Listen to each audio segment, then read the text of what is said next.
Eu te saúdo com a paz do Senhor. Coragem para enfrentar a fornalha ardente. Lição número 6 da classe de jovem. E aí, jovem, você tem coragem de enfrentar a fornalha de fogo ardente? Para esta aula, os louvores sugeridos são 18, 124 e 291. Texto principal. Eis que o nosso Deus, a quem nós servimos, é quem nos pode livrar. Ele nos livrará da fornalha de fogo ardente e da tua mão, ó Rei. Daniel capítulo 3, versículo 17. Resumo da lição. Se demonstrarmos a coragem de recusar a idolatria, podemos confiar que Deus nos protegerá. Nós vivemos num mundo enfiado dentro da idolatria. E principalmente aqui no Brasil, o povo do Brasil é extremamente idólatra. E em todos os segmentos, inclusive há uma questão de idolatria dentro do conceito cristão, como por exemplo festa junina gospel. Imagina que grande profanação é esse negócio. Então veja que a idolatria, do modo geral, até nas igrejas está embutidas também, estão inseridas dentro das igrejas. Imagina no mundo, né? Agora, se você, jovem, tenha coragem de dizer não à idolatria, saiba que Deus te protegerá das consequências disso, porque certamente quando nós dizemos não para a idolatria, porque está todo mundo indo nessa questão da idolatria, está todo mundo indo na idolatria, está todo mundo curtindo a idolatria, e você diz não, você põe em pé firme, pode ter certeza que as pessoas irão afrontar a ti. Isso aí você não tenha dúvida. Mas saiba também que Deus irá te guardar. Veremos nessa aula a importância de ter coragem, né? E a coragem aqui no sentido de atitude, né? Não somente de palavras, mas verdadeiramente de ter coragem, de fazer valer a nossa coragem. Introdução. Nesta lição trataremos do episódio em que Ananias, Misael e Azarias resistem bravamente à ordem de Nabucodonosor para que todos adorassem a estátua de ouro por ele erigida. Ou seja, aqui há uma questão interessante sobre a questão deles serem bravos, né? Os três rapazes, né? Os três moços, os três jovens, assim como você, tiveram a coragem de dizer não a Nabucodonosor. Nabucodonosor criou ali uma estátua de ouro para que as pessoas adorassem aquela estátua. É possível, é muito provável que essa estátua seja uma autoimagem de Nabucodonosor, apesar que o texto em nenhum momento deixa isso claro, mas é provável, ou até mesmo pode até ser também uma imagem de um dos deuses que Nabucodonosor reverenciava. Verdade é que o Nabucodonosor criou essa questão de que as pessoas tinham que prestar ali honras, né? Ser na verdade um idólatra assim como ele. Mas Ananias, Misael e Azarias disse não para essa questão, né? Um monarca tirano e totalitário que procurou impor sua religião a todas as pessoas. Foi isso que Nabucodonosor tentou fazer, impor a sua religião às pessoas. E isso dá aquela muita ideia da pessoa que é totalitária, a pessoa que é um ditador, até a religião ele quer impor, ele quer obrigar as pessoas a ser da mesma religião que a dele. Entretanto, ele teve que enfrentar Ananias, Misael e Azarias e a coragem desses jovens. E assim também você precisa ser da mesma maneira. Ananias, Misael e Azarias nos deixam uma grande lição. Assim como eles foram valentes e corajosos, eu também sou. Até porque 1 João 2,14 nos diz que o jovem é forte porque a palavra de Deus está em vós. O rei totalitário manda construir uma estátua de ouro. O endeusamento do rei. Ao longo da história, muitos homens tentaram assumir a posição de deuses em busca de glória e reverência, envenenado pelo poder. O poder, ele nos dá exatamente isso, né? Poder. As pessoas hoje querem duas coisas na vida de um modo geral: poder e dinheiro e poder. E aqui entra a questão do endeusamento do rei. O rei ele queria ser adorado como um deus. Aí ele fez aqui estátua, né, que tinha aí 27 metros de comprimento. Dá uma ideia, para você ter uma ideia do tamanho, 27 metros seria um prédio de 9 andares, então é algo bem alto. Então as pessoas deveriam reverenciar a essa estátua, né? Muitas vezes a religião é somente um pretexto, né, para essas pessoas que estão no poder ser notado pelo mundo, e isso dentro do contexto cristão também. É sempre bom deixar isso claro, porque às vezes parece que a idolatria é só no mundo que existe, é só no mundo fora da igreja. Não, muito pelo contrário. Existe um endeusamento, por exemplo, de pastores e de líderes dentro da igreja. Isso é antibíblico. A Bíblia não nos dá respaldo para esse negócio. Nós devemos adorar somente ao Senhor. Isso é importante dizer, porque hoje, eu já falei aqui em outras oportunidades, que infelizmente no contexto que vivemos hoje, é possível que na sua igreja seja diferente, é que qual é o culto principal da igreja hoje? É o culto do aniversário do pastor. Não é mais a ceia do Senhor, agora é o culto de adoração ao pastor, ao aniversário do pastor. Então há toda aquelas questões que envolvem uns preparativos, porque tal dia é o aniversário do pastor, então é o dia que a igreja enche mais, né? Os membros vão mais para o culto de aniversário do pastor do que a Santa Ceia do Senhor. Então veja que é a idolatria dentro da igreja, ou seja, estão idolatrando os pastores. E aqui eu não estou falando contra a pessoa do pastor, não é esse o ponto. O ponto é desde quando as pessoas querem usar o grau de autoridade que tem, no caso o pastor ou o líder, para ser notado pelo mundo, para ser notado, para ser reverenciado, para ter status. Isto é antibíblico e Deus não está neste negócio. Em busca de adoração. A punição para o descumprimento seria a morte dentro da fornalha. A solenidade é extravagante e pomposa. Assim que os instrumentos musicais fossem tocados, todos, incluindo as autoridades, deveriam se prostrar e adorar a imagem levantada pelo rei. Nota que a questão do ditador, do totalitário, ele tem sempre um ponto em comum: a punição. Se você não fizer isso, eu vou te punir com aquilo. Sempre há uma punição. Para quê? Para a pessoa se assustar, para a pessoa ter medo e assim fazer o que aquele totalitário, né, aquele ditador quer fazer. E aqui não foi diferente. O Nabucodonosor queria tanto essa adoração que ele criou ali uma punição para quem não adorasse esta estátua, que seria o que? A morte dentro da fornalha. Então veja que as questões aqui cabe todas as pessoas, inclusive as autoridades. Não era somente as pessoas mais simples, né, vamos assim dizer. Era também as autoridades. Então aqui era uma ideia de verdadeiramente levantar a imagem do rei, para o rei ser adorado. E infelizmente nós vemos isso tanto dentro da igreja também, mas também, claro, no mundo aí fora, a ideia das pessoas quererem ser idolatradas, né? Por isso existe até a palavra ídolo, né? Que vem de idolatria. As pessoas querem ser ídolos, então fazem cantores, artistas, jogadores de futebol, etc. Existe uma questão diferente de alguém idolatrar alguém ou alguém admirar outro alguém. É diferente. A idolatria, ela entra no sentido de que as pessoas... vou resumir aqui. Idolatria é quando alguém põe alguém ou alguma coisa no lugar de Deus. Então, o que as pessoas fazem hoje? Põe o pastor no lugar de Deus.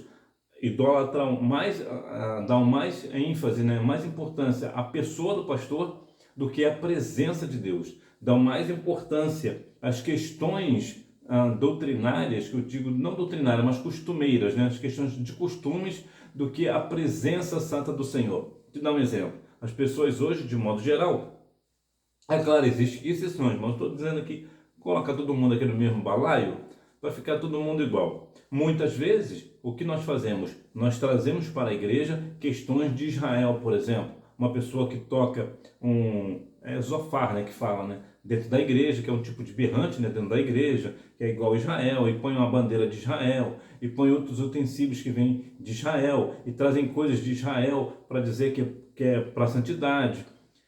O que é isso? Isso é idolatria. Por que é idolatria? Porque é uma imagem que está tirando a presença do Senhor. Está ficando. As pessoas põem mais a sua fé naquela bandeira de Israel do que ao Deus de Israel. Cultuam mais a ideia disso ou daquilo do que propriamente o Senhor. Nós não precisamos de aparatos para adorar o nome santo do Senhor. A nossa adoração, como diz João 4, 23 e 24, é em espírito e em verdade, independente do lugar que nós estejamos, independente do que nós temos, né? Se temos um utensílio, se temos a Arca da Aliança, por exemplo, né? Ou outras coisas do tipo, nós não precisamos disso. O que nós queremos, na verdade, é adorar o Senhor, orar, e como diz lá em 2 Crônicas, capítulo 7, versículo 1, que depois que Salomão acabou de orar, o que aconteceu? A glória do Senhor encheu o templo. Então o que nós temos que fazer é orar ao Senhor para a glória, para atrair a glória do Senhor. Então nós não precisamos de imagem disso ou imagem daquilo, nós não precisamos viver uma vida de idolatria. Agora veja que aqui a punição vai trazer o medo à pessoa. Muitas vezes até em pregação a pessoa, o pregador dá a ideia do inferno como punição. É importante separar o seguinte, aqui a ideia do inferno, o inferno é uma punição eterna, é verdade, é da parte do Senhor que as pessoas irão para lá porque querem ir. Então as pessoas irão, rejeitaram a Deus, então estarão indo para o inferno. Mas o que eu quero dizer é que os pregadores hoje, para amedrontar o povo, para aceitar a Cristo como Salvador, olha, se você não aceitar Jesus, você vai para o inferno. Nós sabemos disso, mas isso não é uma forma de falar. Nós devemos atrair as pessoas pela mensagem do amor de Cristo e não pelo medo de ir ao inferno, porque se for assim, as pessoas que virão para Cristo virão por interesse de escapar do castigo eterno e não por amor a Cristo. E nós devemos aceitar a Cristo como nosso único suficiente Salvador. Por quê? Porque Ele nos amou primeiro. Então, como Ele nos amou primeiro, nós devemos ser atraídos pelo amor. A Bíblia nos fala lá em Jeremias 3, 31:3, fala: com amor eterno te amei, com benignidade te atraí. Ou seja, o Senhor vai sempre nos falar uma palavra de amor. João 3,16 nos diz que Deus amou o mundo de tal maneira, olha o amor de novo, que deu seu único Filho para que todo aquele que nele crê não pereça, mas tenha vida eterna. Ou seja, está sempre enraizado na mensagem do amor no Evangelho. Mas as pessoas, às vezes, para amedrontar as pessoas, dizem que vai para o inferno. Dizem até mais, usam até a ideia do dízimo, né? Se você não der o dízimo, você vai para o inferno porque você está roubando a Deus. Não é bem assim o sentido do dízimo. O dízimo, por exemplo, algumas pessoas falam que é a questão da lei, outros falam que é depois da lei. A verdade é que o dízimo veio antes da lei. Muito antes da lei já se dava o dízimo. Abraão deu dízimo a Melquisedeque. E só muitos anos depois que criou a lei que trazia o dízimo. Então o dízimo vem muito antes da lei. O dízimo é mais uma ideia de gratidão. Mas o que as pessoas, os pregadores falam hoje, os pastores principalmente? Olha, se você não der o dízimo, você vai para o inferno. Ora, se alguém precisa dar o dízimo para não ir para o inferno, de que valeu o sacrifício de Jesus? E aqui eu não estou falando contra o dízimo é bíblico, mas eu acredito que o dízimo vai da parte de cada um, porque o dízimo para mim é uma gratidão a Deus. Se Deus abriu uma porta de trabalho para você e você é grato por essa porta de trabalho, o que você vai dar? Você vai entregar o dízimo à igreja, você vai entregar o dízimo do Senhor. Isso é segundo a sua fé e segundo a sua gratidão. Agora, as pessoas não podem, os pastores não podem de maneira nenhuma usar a ideia do dízimo, inclusive lá em Malaquias 3,10, para dar uma ideia de punição às pessoas. Não é assim que o Evangelho de Cristo funciona. O Evangelho de Cristo é um Evangelho de amor e a questão do dízimo vai de cada um. E à medida que a pessoa aceita Cristo e entende a questão do dízimo, a pessoa naturalmente será uma pessoa dizimista, naturalmente. Mas o que os pregadores usam, os pastores principalmente, usam o dízimo como uma forma também de punição. Olha que situação, né? Se você não der o dízimo, você vai para o inferno. Olha que situação. A ausência de Daniel mostra que a fé e a fidelidade ao Senhor eram qualidades compartilhadas igualmente pelos outros jovens judeus. Veja que interessante que a ausência de Daniel mostra, de fato, que, uma vez que Daniel é o autor do livro, né? Ele não ter registrado o episódio ter registrado o episódio sem a sua presença demonstra sua humildade ao não se colocar como a única testemunha fiel na Babilônia. Ou seja, na Babilônia não era somente Daniel que era uma pessoa fiel ao Senhor. Também tinha lá mais 3 meninos, né? Isaías, Misael e Azarias. É importante nós entendermos que a fidelidade não é exclusiva de alguém. Vou te dar um exemplo. Na sua igreja, o seu pastor, ele não é a única pessoa fiel ao Senhor. Você também o é. As irmãs do círculo de oração, o grupo de adolescentes. Há outras pessoas que também são fiéis. Existem pessoas infiéis na sua igreja? Bom, aí eu não sei, é possível. Agora, nós devemos observar aquelas pessoas que têm fidelidade. Para quê? Para você andar junto com essa pessoa. Se uma pessoa tem fé no Senhor e é fiel ao Senhor, o que você faz? Anda junto com ela. Para quê? Para você fazer as mesmas coisas que ela faz. Se ela é fiel ao Senhor, você também será. É importante notarmos isso, por quê? Porque hoje as pessoas têm uma tendência de achar que somente aquela irmã do círculo de oração ela tem fidelidade ao Senhor, então somente se ela orar é que Deus vai dar vitória. Ou o pastor se orar, porque o pastor é o único fiel ao Senhor. De maneira nenhuma. Todos nós devemos ser fiéis ao Senhor, né? Independente ali da nossa turma, né? Realmente nós sempre temos pessoas mais chegadas, né? Amigos e tal. Então nós devemos ter sempre essa comunhão com a ideia da fidelidade a Deus. Por que isso é importante? Porque muitas vezes as pessoas acham assim: eu sou a única pessoa fiel aqui, eu sou fiel ao Senhor. Fulano não é, Beltrano também não, aquela ciclana também não é, mas eu sou. Não é assim. Lembra do publicano lá e do meu pai? Fariseu, né? Fariseu que falou, levantou os olhos aos céus e disse: Senhor, eu não sou como esses daí. Eu faço isso, eu dou meu dízimo, eu faço isso e eu faço aquilo. Não sou como esse outro aí. Aí o outro fez o quê? Senhor, nem levantou a mão, os olhos aos céus, né? Teve até vergonha, né? Porque por causa da sua humildade, Senhor, eu não sou digno. Mas esse foi justificado. Então nós devemos observar, nós não devemos ser fiéis aos nossos próprios olhos, de maneira nenhuma.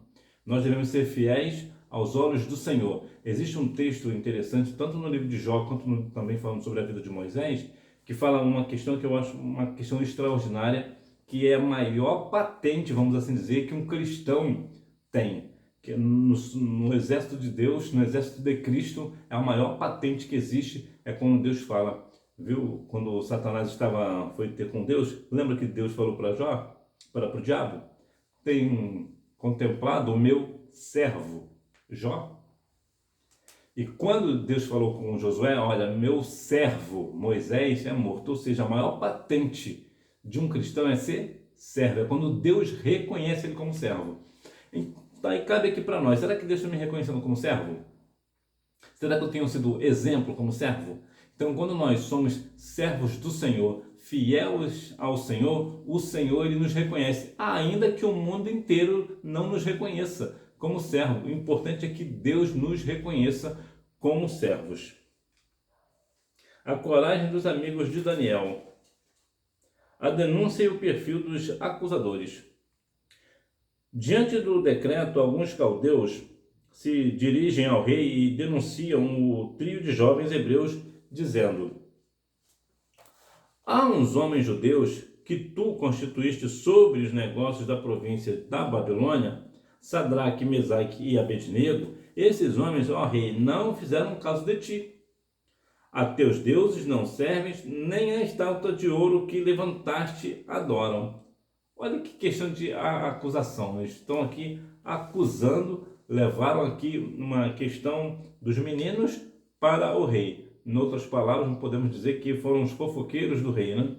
Foram os fofoqueiros. E, infelizmente, no que tem de fofoca dentro da igreja também, só o sangue do cordeiro, né? Inclusive para os senhores, né? Inclusive entre homens, né? Só o sangue de Cristo. Mas vamos aqui até aqui a nossa questão. Vamos aqui que as palavras dos acusadores revelam que eles eram invejosos ao mencionar a posição privilegiada que os jovens judeus conquistaram em tão pouco tempo. Já viu quando um cristão chega e já é colocado em algum lugar, o que as outras pessoas falam? Ah, mas chegou agora, já sentou na janela? Eu estou aqui há tanto tempo, o que é isso? Então ela fala de uma pessoa invejosa. Sim, infelizmente, dentro do cristianismo há pessoas invejosas, infelizmente. Só que, apesar que aqui está falando da questão mundana, e outras, nesse caso, algumas pessoas do mundo vão te acusar, vão levantar falsos sobre você, vão levantar calúnias sobre a sua vida. E você precisa continuar firme com o Senhor. Eram bajuladores ao apelarem para o ego do rei. Não fizeram caso de ti. São pessoas bajuladoras, né? Pessoas que acham que o mais importante é aquela determinada pessoa, no caso nosso, né, o pastor, né, acontece alguma coisa, nós vamos correndo falar para o pastor, olha pastor, fulano de tal está fazendo isso. Isso é fofoca, gente. Isso não está na esfera cristã, não. Você vai levar algo para o seu pastor mediante o que Mateus fala lá no capítulo 18. Levam 2 ou 3 pessoas, testemunhas, se a pessoa não te ouvir, aí depois você leva o pastor. Quando o caso é uma questão mais aqui é uma questão de disciplina, né? Disciplinar alguém. Tem essa questão. Agora, pessoas que ficam levando coisinhas para o pastor, isso é fofoca. São pessoas invejosas e fofoqueiras. Deus não está nesse negócio. Então, veja aqui que são pessoas bajuladoras. Então, nós não estamos aqui para ficar bajulando ninguém. Nós estamos na presença do Senhor para adorá-lo na beleza da sua santidade. Uma outra questão: eram ingratos, porquanto se esqueceram que eles tiveram a vida poupada pela intervenção de Daniel e destes jovens que agora denunciam. Veja que Daniel e seus amigos falaram, né? Daniel principalmente falou ali a respeito deles para eles não serem levados à morte, porque eles não conseguiram interpretar o sonho do rei. Agora, justamente essas mesmas pessoas fizeram que, em vez de serem gratos a Daniel, vão fazer fofoca de Daniel, vão falar mal de Daniel para o rei, para quê? Para que o rei acabasse com Daniel e seus amigos. Então, não é muito diferente dentro da igreja. Quantas vezes as pessoas são ingratas dentro da igreja? Você faz algo por uma pessoa ou por um grupo de pessoas e as pessoas são o quê? São pessoas ingratas contigo, não te reconhecem, não tem nenhuma consideração pela sua pessoa. Infelizmente, isso acontece dentro da igreja. E claro, e fora do mundo, e lá no mundo também, há os montes. Então, a grande lição é: nós não devemos fazer como esses fofoqueiros do rei fizeram, levar coisas para o pastor, né? Mexericos, na verdade, né? Mexericos, bajular pastor. Nós não estamos bajulando o pastor, nós não devemos bajular o pastor. Mais uma vez, não é falar contra a pessoa do pastor. Você não deve falar contra a pessoa do pastor, não é esse o ponto. O ponto é você não ficar bajulando o pastor. Tudo que acontece na igreja, você vai correndo falar para o pastor. Isso é fofoca, isso é mexerico. Deus não está nesse negócio. A bravura dos jovens. Com bravura, afirmam que se forem lançados na fornalha, Deus os livrará. E mesmo se isso não ocorresse, em hipótese alguma, iriam cultuar a imagem. Ou seja, eram jovens que não negociaram a fé, mesmo que as pessoas mais influentes tivessem cedido. Em outras palavras, é o seguinte: nós vivemos hoje num mundo de idolatria, inclusive dentro da igreja. Isso aqui trazendo para nós que isso aqui, a ideia de Daniel, para você ter uma ideia, assim, mais precisamente o livro de Daniel, se você for observar, analisar, você nota que o adversário tentou pegar Daniel e não conseguiu. Daniel era um jovem exemplar, como nos diz Ezequiel, capítulo 14, versículo 14. Entretanto, o que o adversário fez? Colocou na cabeça das pessoas para quê? Para pegar Daniel dentro da sua própria lei. Dentro, trazendo aqui para nós, né? Pegar você dentro da sua igreja. Olha que interessante, olha que questão interessante. Daniel, como ele orava 3 vezes ao dia ao Senhor, qual foi o decreto? Que não poderia orar, buscar outro Deus, senão as questões do rei Nabucodonosor. O que Daniel fez? Deve ter dado de ombro e foi orar. Por que isso? Porque o povo via que ele verdadeiramente não iriam conseguir pegar Daniel fora da lei do Senhor. Então eles tentaram pegar dentro da lei. Vamos fazer uma lei dentro das questões do Deus de Israel, do Deus de Daniel, para pegarmos Daniel. E isso quer dizer para nós o seguinte: às vezes o adversário não tenta pegar você fora. Por quê? Porque você dá exemplo. Então o adversário põe vários pratos para você e você não vai no manjar do adversário. Então o que ele faz? Ele usa pessoas de dentro da igreja para te atacar. Então veja que aqui nesse caso, mesmo pessoas mais influentes, ou seja, aqui vamos pegar aqui o pastor, pegar aqui os presbíteros, né, os ministros, ainda que as irmãs, aquela irmã do ciclo de oração venha ceder à pressão, independente de quem esteja cedendo à pressão, o presidente da república cedeu à pressão, ou as forças armadas, mas você não. Você continua firme no propósito de não negociar a sua fé. Porque é pela fé que nós somos salvos, pela fé em Cristo.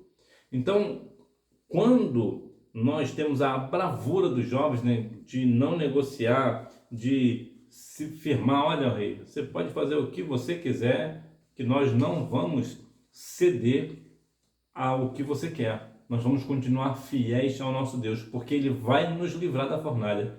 E ainda que Ele não nos livre, nós continuaremos firme com o Senhor. O Deus que salva na fornalha. Nabucodonosor mandou aquecer a fornalha 7 vezes mais e determinou que os moços fossem amarrados e jogados dentro dela. E o milagre acontece. O próprio rei percebeu que eles não estavam só, mas havia um quarto homem com eles, com aparência divina. Eles estão vivos e caminham livremente pelo fogo. Olha que questão interessante aqui. Existe uma questão aqui muito interessante, que é aquela parte de que eles foram lançados na fornalha amarrados. Era impossível de escapar da fornalha porque 7 vezes mais aquecida, a ponto de que as pessoas que jogavam os meninos se queimaram e morreram. Imagina os meninos, né? Ananias, Misael e Azarias, ainda mais amarrados.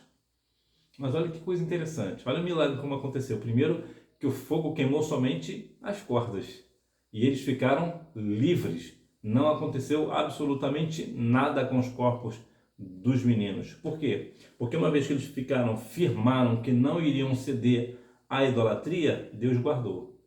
Quando você não cede à idolatria, quando você não cede à pressão, Deus vai te honrar, Deus vai te guardar.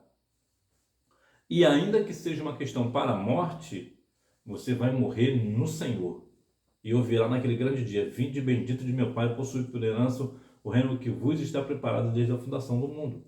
Então, quando nós somos firmes no nosso propósito de servir ao Senhor, em santificação, em santidade, em fidelidade, em fé, o Senhor honra a nossa fé. Por quê? Porque a fé honra a Deus e Deus honra a fé.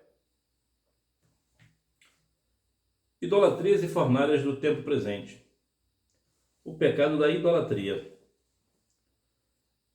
É um pecado grave que viola o primeiro mandamento. É a adoração a um ídolo, uma imagem ou qualquer outra coisa que seja considerada um falso Deus ou objeto de adoração no lugar do Deus verdadeiro. Ou seja, isso aqui é a definição de idolatria. É quando alguém põe alguém ou alguma coisa no lugar de Deus. Uma pessoa, por exemplo, que ponha o dinheiro no lugar de Deus. Então ele está vivendo uma vida de idolatria ao dinheiro e coisas desse tipo. Entre tantas outras coisas. Quando, por exemplo, quando um jovem fica o dia todo em rede social, isso é um tipo também de idolatria. Por quê? Porque ao invés de estar buscando ao Senhor, está enfiado lá no celular o dia inteiro. E isso não é bom, isso não é sadio. Não é que é algo contra a questão do celular, rede social, não, é até saudável em algumas partes e tudo, você ter aquele momento seu e tal, seus amigos e tudo mais. Entretanto, quando você fica enfiado o dia inteiro, você não consegue fazer nada, você não lê a palavra, você não busca o Senhor, você está colocando essa rede social, essa internet, por exemplo, no lugar de Deus. Então é um tipo também de idolatria, então é perigoso. Tipos de idolatria. Autolatria. Forma de idolatria própria que conduz ao egoísmo, ao individualismo e ao narcisismo, quando o ego e a autoimagem são colocados acima de tudo. As pessoas se tornam amantes de si mesmas. Existia, né? Um cantor chamado Michael Jackson, é um cantor americano, certamente vocês devem ter ouvido falar dele. Ele tinha essa questão de autolatria. Ele fazia imagens dele mesmo. Mas isso não é uma questão somente de Michael Jackson. Tantas e tantas outras pessoas no mundo afora, até mesmo pastores, né? Muitas vezes tem uma igreja bonita e o pastor faz o quê? Põe a imagem dele bonita lá no outdoor bem grande dentro da igreja, ou até mesmo do lado de fora, ou dentro do lado de fora e do lado de dentro. Porque aquilo ali é o quê? A autoimagem. O nome disso é autolatria, ou seja, idolatrar a si mesmo. As pessoas se idolatram a si mesmo. Então isso é autolatria. E infelizmente é cultuar a questão a sua própria imagem, fazer caso de si, colocar eu primeiro, eu segundo, eu em terceiro lugar, eu primeiro, eu segundo, eu terceiro, eu quarto, eu e por aí afora. Então são pessoas que têm essa questão da autoimagem. Há artistas, por exemplo, que falam que eu sou mais importante do que ele, do que ela, ou eu sou mais importante do grupo, e tudo quer aparecer, é o primeiro da fila, tudo é ele, ou ela, né? Então isso é uma questão de autolatria. Culto à personalidade, valorização e veneração excessiva de outras pessoas, tais como figuras públicas, artistas influentes e até mesmo religiosos. Paulo combateu esse tipo de prática que levava ao partidarismo na igreja de Corinto. Olha que interessante. Tem a questão da autolatria, a pessoa que se idolatra, e também tem a questão dessa pessoa também cultuar outras personalidades, jogadores de futebol, artistas, né, entre outros, né, e até pessoas religiosas, né, pastores. Eu vou até colocar aqui também a questão do padre, do papa, coisas do tipo, né, que tudo é questão de religioso, né, religioso no sentido geral da palavra. Então, aqui, o que é isso? Isso é chamado de culto à personalidade. Isso também é um tipo de idolatria. Tem aquela questão também da mariolatria, né? Que isso aqui é mais para a questão dos católicos, né? Já que estou falando aqui do católico. A mariolatria é a idolatria a Maria, né? A Maria, mãe de Jesus. Amor ao dinheiro e à riqueza. A busca desenfreada por riqueza e o foco no dinheiro como principal objetivo da vida.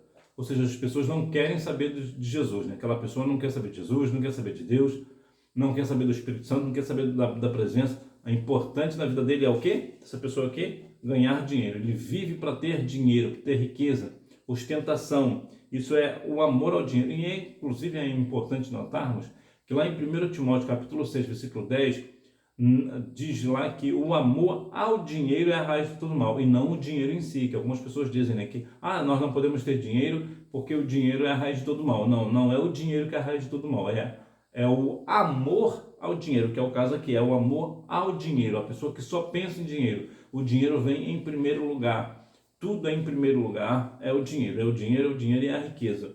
Então isso é chamado de amor ao dinheiro. Idolatria política. Em nossos dias, novas formas de idolatria se escondem em ideologias políticas que prometem algum tipo de salvação ou redenção humana. Devemos ter a convicção de que nenhum homem, partido, nem mesmo o Estado é capaz de salvar. Só temos um Deus e Salvador. Hoje, a figura política no Brasil é muito forte. Aqui, de modo geral, existem 3 linhas de pensamentos políticos, né? Que é a de direita, de esquerda e a do centro. Existem outras ramificações também, mas essas 3 aí eu acredito que engloba aqui no geral no Brasil. Então, geralmente, a pessoa de esquerda vai brigar com quem é de direita e de esquerda. Geralmente, essas duas linhas políticas são pessoas assim completamente contrárias à outra. A, a pessoa que é do centro, ele tem um pouco da direita e um pouco da esquerda. Ele às vezes fala um pouco mal da direita e às vezes mal da esquerda. Em outras palavras, a questão política é sempre uma idolatria política. As pessoas têm idolatria a um político específico. Tudo que aquele político fizer, independente se é certo ou se é errado, a pessoa sempre vai apoiar aquele político. Não, mas ele fez isso porque aquele outro também fez. Ou aquele outro fez, mas esse nosso não fez tanto quanto aquele teu. Então fica essa briga, essa questão de idolatria, né? Viu que aquele político fez, aquele meu candidato, esse aí que é um homem, esse aí que vai mudar a nossa cidade, o nosso estado ou o nosso Brasil, né? Tem sempre essa questão de idolatria, a questão do político. E também tem a questão da idolatria ao Estado. O que é isso? É quando a pessoa, independente de quem está no poder, o Estado é o governo. Independente de quem está no poder, o que essa pessoa fala? O Estado é em primeiro lugar, é o Estado que vai resolver o problema. E na verdade, o problema do Estado é o Estado. O Estado é o grande causador de problemas. É o grande causador de problemas. O Estado é um problema. Por que o Estado é um problema? Porque o Estado vai ficar sempre roubando o nosso dinheiro com o nome de imposto, né? Eles fazem imposto disso, imposto daquilo, mas o imposto na verdade ele é um roubo. Por que ele é um roubo? Porque quando você trabalha, você gera alguma coisa, seus pais, por exemplo, o que o governo fez? Nada, absolutamente nada. Aí o governo vai pegar uma parte desse dinheiro do seu pai, da sua mãe ou de todos e vai para o cofre do Estado. Aí eles dizem que vai responder com serviços para a população em geral. E nós sabemos que o serviço do Estado no Brasil é péssimo, é horrível, tanto a segurança, a questão da educação, a saúde, a infraestrutura do país, tudo é muito ruim, é péssimo, com tanto dinheiro que recebe, e é muito dinheiro mesmo. Então, nós falamos aqui, quando eu falo muito de dinheiro na questão do Estado, é de bilhão para cima, né? Bilhões e trilhões de reais. Então, o Estado, né, o governo, eles têm dinheiro para fazer o que eles quiserem fazer no Brasil.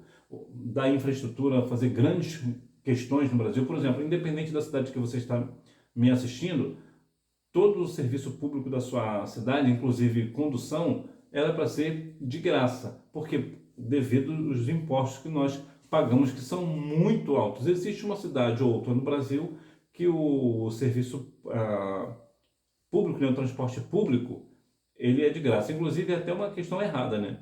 Como nós usamos o serviço de transporte público, é um nome errado que nós damos. Por que é errado?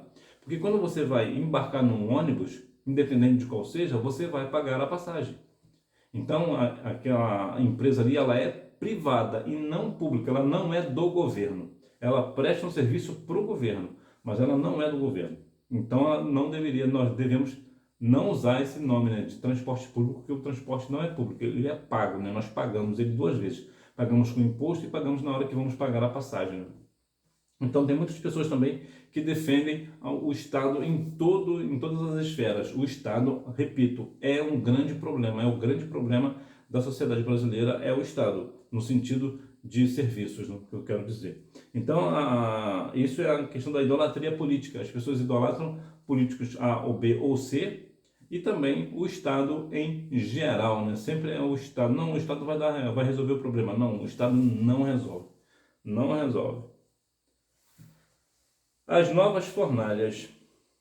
Esse tipo de regime totalitário aconteceu diversas vezes na história, transformando o Estado ou o líder político em objeto de reverência absoluta, por meio do culto à personalidade. Aqui, mais uma vez, trazendo aqui a ideia, mais uma vez, do Estado político, por exemplo, que ganha muito dinheiro, nós pagamos todos os políticos, né? E uma questão estranha, por exemplo, o governo tem 513 deputados federais. Como é que nós devemos ter 513 deputados federais se nós não temos 513 estados para cada um, ou ter dois, né? Um para cada um, melhor, dois para cada estado? Nós não temos. Então, a máquina pública, o serviço público é extremamente caro, é muito caro. E eles não resolvem absolutamente nada. Eles dão um parecer aqui, outro ali, para ludibriar o povo, mas na verdade o Estado ele é um grande problema. E isso é um tipo de fornalha também, né? Que acaba oprimindo as pessoas, tanto cristão como não cristão, a fazerem coisas que fora da questão cristã. Para você ter uma ideia, aqui na questão da política, que como é forte no Brasil, eu falo porque eu presencio, eu vejo cristãos que dão mais ênfase à questão política do que o cristianismo. Vou te dar um exemplo prático. Se você chamar o cristão para fazer o evangelismo, ele não vai. Mas se o político chamar ele para ir fazer um trabalho de graça, para dar panfleto e coisas do tipo, fazer propaganda para ele, ele vai. Eu falo porque eu já vi, eu já presenciei. E isso é triste. O cristão dá mais ênfase para a questão política do que para a questão cristã, do que o evangelho em si. E isso é algo triste. Eu sei que algumas questões, né, algumas exceções, né, algumas raras exceções, aliás, raras não, são algumas exceções. Eu sei que a maioria das pessoas no evangelho vão preferir fazer a obra do Senhor do que ir para o lado político, mas boa parte do cristão, inclusive temos aí até pastores renomados que são completamente enfiados na política, né? Só para você ter uma ideia de como a política manda, vamos dizer assim, né, na questão da igreja. Imagina que um grande político, eu já tive, por exemplo, em algumas igrejas, que eu estava na igreja, e lá pelas tantas levantaram a igreja em oração para fazer uma oração para um político específico ganhar as eleições. Isso é de uma vergonha sem tamanho. Eu fiquei muito envergonhado de ver a Igreja de Cristo se levantar para um político específico governar a nação. Isso é algo descabível. Em nossa cultura ocidental, os cristãos estão sendo empurrados para formas atualizadas de fornalhas ardentes. E quais são esses tipos de fornalhas ardentes que nós temos hoje? A fornalha de fogo ardente hoje não é a fornalha propriamente dita, não é verdadeiramente de fogo, é algo diferente. E como é? É sutil, geralmente é até uma questão política também, porque é o quê? São questões ideológicas.